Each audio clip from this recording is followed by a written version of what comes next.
Hammaga salom. Bugun biz oddiy SAT savolini ko'rib chiqamiz.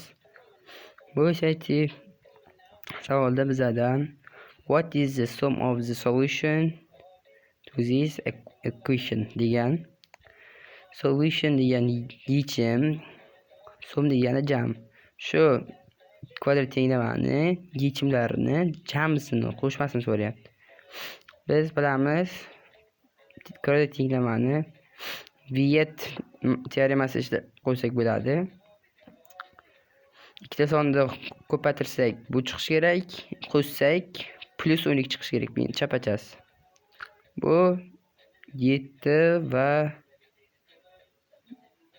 5. Bu yerda hozir biz bilayotgan narsamiz bu sum va solution. Bu sum yechim, solution yechim, sum jam. Mana x1 x2 ni qo'shyapti sumni. Mayli, keyingi darslargacha ko'rishguncha